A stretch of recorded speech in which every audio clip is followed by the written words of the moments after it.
Bueno, y como estábamos diciendo hace un momento de la guerra contra Ecuador de 1941, el presidente Manuel Prado Ugarteche va a crear el batallón Agrupamiento Norte número 9, que por el cual va a ser en este caso comandado por el general Eloy Ureta, y que las operaciones peruanas es desalojar las tropas invasoras ecuatorianas. Se dio ciertos combates, ciertas batallas en la frontera peruano-ecuatoriana. Sin embargo, aquí vamos a subrayar y destacar la participación de una batalla donde ahí se inmoló nuestro gran héroe de la Fuerza Aérea del Perú, la FAP, el teniente elevado capitán José Abelardo Quiñones, en la batalla de Salumilla el 14 de julio de 1941, y que por el cual, frente a este triunfo peruano, el ejército peruano ocupó la provincia ecuatoriana del Oro, y ese triunfo provocó ciertas suspicacias en algunos países, en este caso más de Chile, ¿no?, por ver la superioridad militar peruana, y ahí conjunto otros países como Brasil, como Argentina y luego Estados Unidos se van a convertir en los países garantes de paz, y que por el cual se dan las negociaciones de paz en Río de Janeiro, que por el cual aquí, jóvenes, en este caso se va a negociar en términos diplomáticos la paz, una paz, digamos, no definitiva, porque aún no se va a cerrar la frontera, y eso lo vamos a hacer en unos momentos, sino que es digamos, un protocolo de paz que por el cual se va a solucionar ciertos problemas que hay entre Perú y Ecuador en materia de fronteras. Pero el resultado final de estas negociaciones, jóvenes, se debe a que se firma el protocolo de Río de Janeiro en 1942. Y en este protocolo, o en la negociación diplomática, el Perú le va a ceder cerca de unos 102.000 kilómetros cuadrados de selva a Ecuador. Ecuador en su historia jamás tuvo selva amazónica. Ecuador simplemente era costa y era parte andina, pero no tenía selva como actualmente es Ecuador. Pero bueno, en materia diplomática, desgraciadamente, ¿no?, nuestro diplomático peruano enviado por Prado, Alfredo Solf y Muro, y su homólogo ecuatoriano Tobar Donoso van a firmar el protocolo de Río de Janeiro como testigo, repito, Argentina, Chile, Estados Unidos y Brasil como países garantes de paz, en este caso el conflicto peruano-ecuatoriano, y el Perú le va a ceder cerca de 102.000 kilómetros cuadrados de selva. Bueno, le cedimos ese territorio, lo que ahora se llama la zona El Tigre, Napo, Pastaza, se llama el lugar, o la zona también llamada Canelos, que fue zona peruana y ahora es zona ecuatoriana, y que desgraciadamente actualmente ahí se encontró riquezas auríferas y también petroleras. Pero como le digo a ustedes, siempre nuestra clase gobernante no les ha interesado, pues solamente piensa en el presente y no ven el futuro y las riquezas que tiene ese territorio. Ni siquiera una preocupación política de desarrollar, en este caso, fronteras vivas o política de colonización en estas zonas alejadas del país. Pero en fin, pero lo que pasa es que en este protocolo se halla delimitación de fronteras, y que el Perú, siendo ganador de batallas, le va a ceder, repito, 102.000 kilómetros cuadrados de tierras a Ecuador. Ecuador nunca fue un país amazónico. Pero en fin, y lo peor, que cuando se da a delimitar la frontera peruano-ecuatoriana, que es por la cordillera del Cóndor, ahí hay una especie de un accidente geográfico, o sea, falla geológica de tierra, de suelo, dentro de la cordillera del Cóndor, que son 72 kilómetros que no se van a poner, o sea, murallas, murallas o llamados mojones, ¿no? Los mojones o llamados hitos no se puede por las fallas geológicas, y eso va a ser otro punto que a posterior, en 1981, y la derrota peruana, ojo, la derrota peruana, la guerra de Cenepa en 95 con Fujimori, porque fue derrota peruana, no fue triunfo peruano, fue derrota peruana. Esos 72 kilómetros que quedó delimitado fue zona de conflicto, ¿no? Pero en fin, no quiero más explayarme.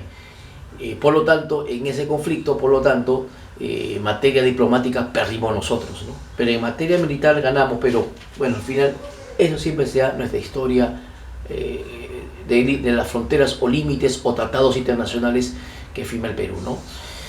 Prado al final va, terminando su mandato, va a convocar elecciones presidenciales del año 1945. Acá se van a presentar dos serios candidatos a la presidencia. El partido Unión Revolucionaria, que va a encabezar el comandante en jefe de las tropas peruanas en la guerra contra Ecuador del 41, el mariscal Eloy Ureta, que va a ser apoyado, repito, por sectores más conservadores, agroexportadores, reaccionarios. Se va a enfrentar contra el Frente Democrático Nacional. El Frente Democrático Nacional, que es el FDN o FDN, que es una agrupación conformada por una clase, digamos, por grupos políticos y sociales progresistas mayormente de la zona sur de Arequipa, ¿no? Que ellos convocan justamente un proyecto de clase media, de una burguesía, para continuar con la política de industrialización, una política de bienestar social.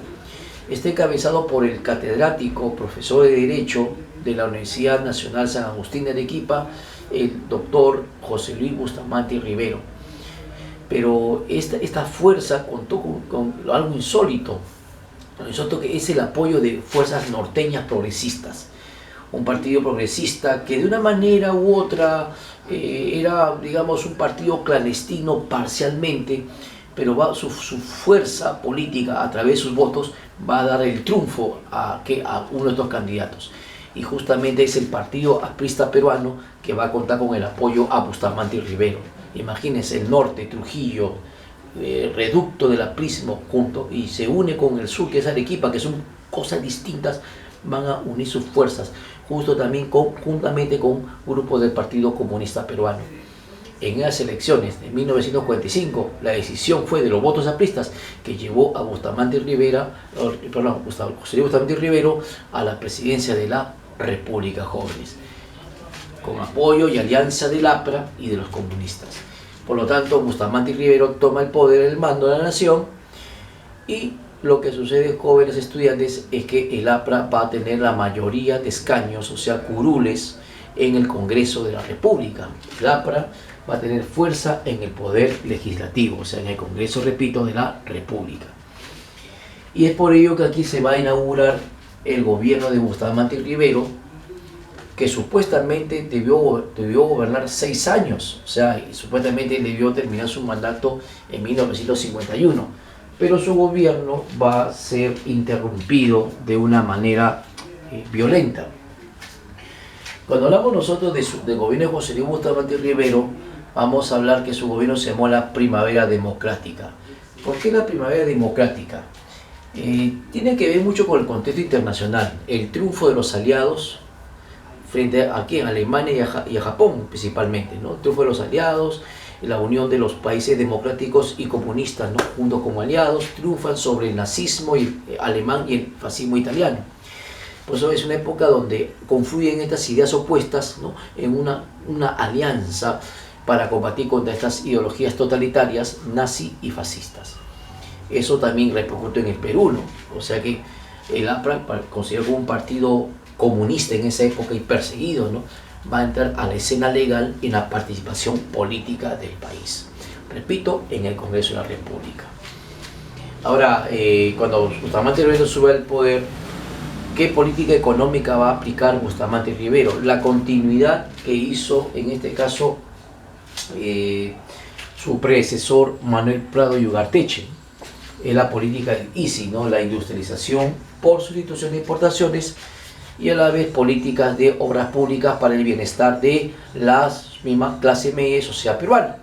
Y si hablamos cuáles son las principales obras de Bustamante Rivero, ¿cuál es? La creación de la empresa petrolera fiscal, es decir, que la riqueza del petróleo lo va a administrar el propio Estado peruano. El Estado peruano va a administrar entonces esta riqueza. Luego va a crear la Corporación Nacional de Vivienda. Esta Corporación Nacional de Vivienda va a favorecer a la clase media, es decir, a las clases profesionales mayormente, y por ello que esta institución, la Corporación Nacional de Vivienda, va a crear un conjunto de unidades vecinales o llamados urbanizaciones. Por ejemplo, la que está por San Marcos, la universidad, San Marcos hay una organización que se llama Unidad Vecinal número 3 y otros puntos de la capital que se van a crear estas urbanizaciones. Incentivó también el desarrollo del turismo, ¿no? Un gobierno progresista, de inclusión, y por ello que creó la Corporación Nacional de Turismo, ¿no? Entonces estamos hablando de esta institución que va a ser un antecedente pues a lo que es Fortur, ¿no? Ese es un tema más adelante que vamos a hablar. También se creó el Hospital del Tórax. El Hospital del Tórax, que actualmente es un hospital, bueno, en aquella época era un hospital especializado en lo que es pulmones, problemas de tuberculosis. El Hospital del Tórax se ubica actualmente en el distrito del Agustino. Es actualmente el Hospital Bravo Chico, o llamado Hipólito Unanue. Una de las obras más importantes que hizo Bustamante Rivero es la promulgación de la ley de las 200 millas marítimas, es decir, el mar de Grau, el mar peruano, su soberanía son 200 millas.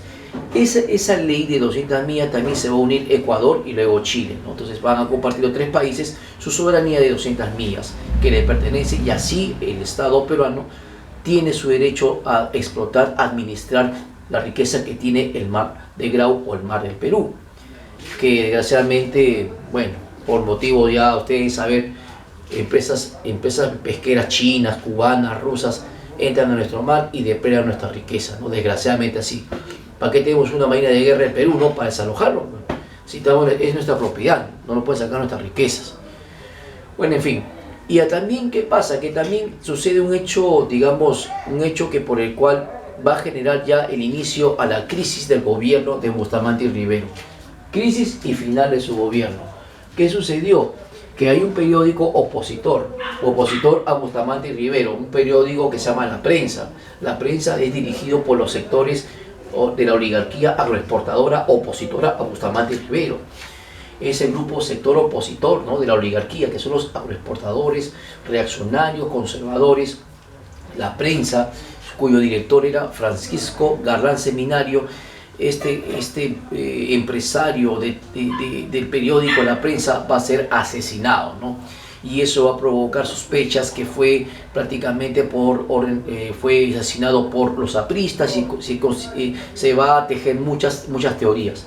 Sin embargo, eso ya anuncia su debilitamiento de su poder, porque el APRA pasa a ser oposición. El APRA en un inicio apoyó a Bustamante, ahora pasa a ser oposición de gobierno.